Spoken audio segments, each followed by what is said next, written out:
Hello, and thank you for checking out this demo of Kubernetes and Cloud Block Store in AWS.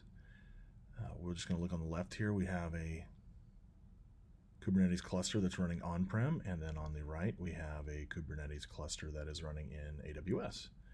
So now we're going to show installation of Pure Service Orchestrator on the on-prem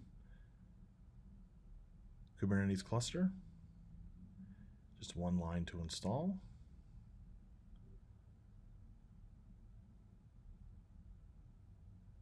We're just going to have this one YAML file. If I can find it, there it is. All right, so now Pure Service Orchestrator is installed. You can see that it's pointed to my Flash array with the API token.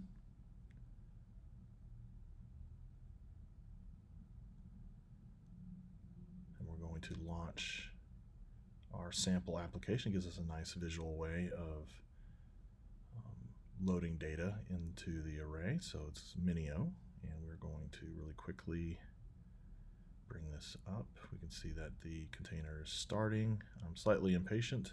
The storage is already bound and provisioned by PSO, so all the automation for storage is already done. And now we can see the container is still creating. My patience should give me just a second while it downloads the container, and there it's running. So that's good there.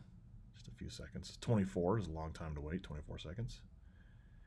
And now let's get the service port number so we can test out the application. So we can see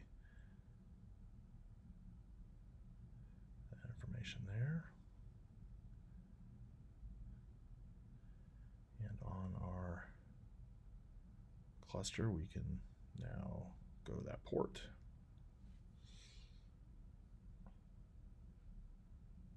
Log into our application. Don't save any passwords. Create. No, we're not going to upload a file yet. We got to create a bucket. Call it demo. And now we're going to upload a file.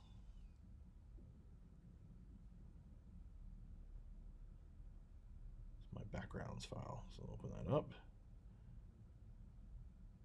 Takes just a second for everything to upload. Let's see. Some applications, so let's just test one of these out.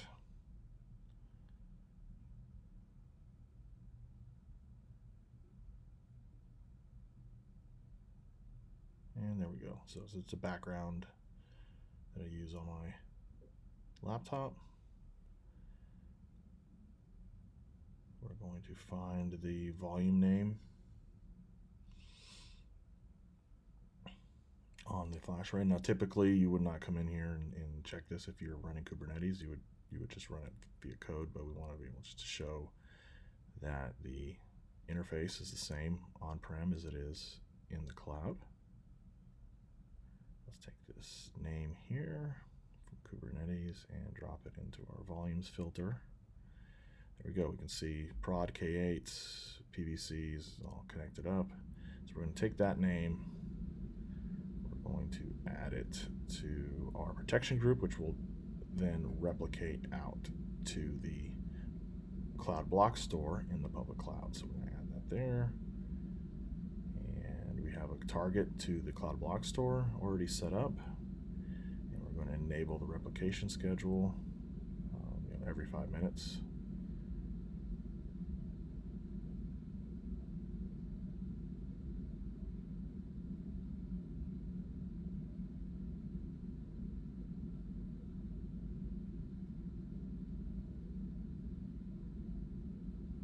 So now on the right, we're going to look at our AWS version of the Kubernetes cluster, which is, you can see even different versions running 1.15.0. We're going to just take a quick look at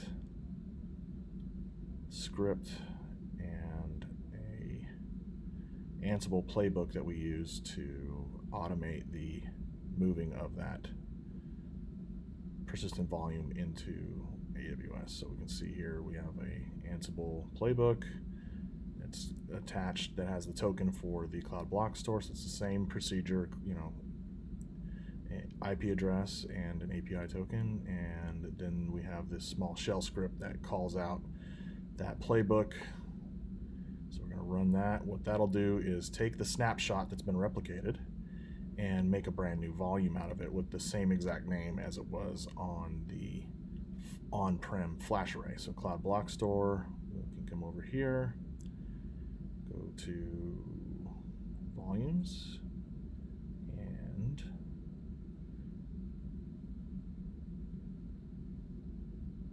see, there's our new volume, and the source is from the original array, so the M70R2 that I have on-prem, and that helps us track back to where it came from.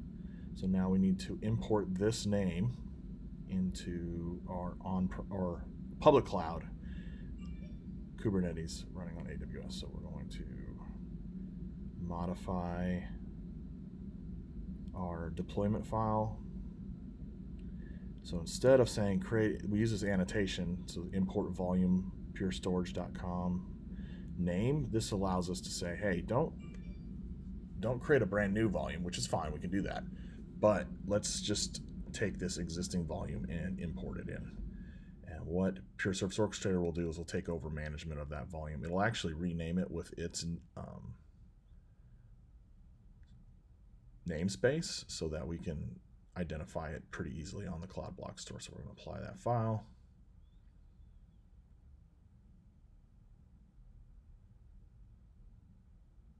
And we can see that there's the persistent volume claim is already up. We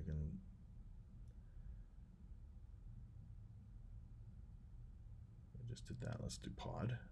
Okay, so the application is up and running.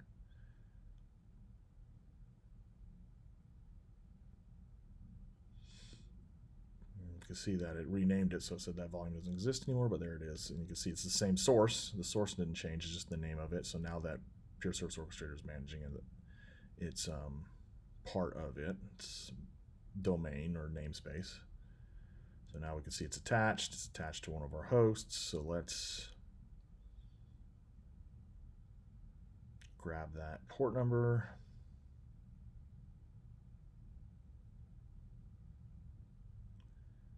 And browse to it.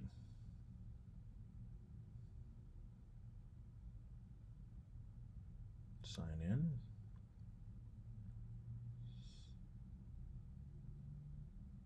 You see all of our data has moved quite well over.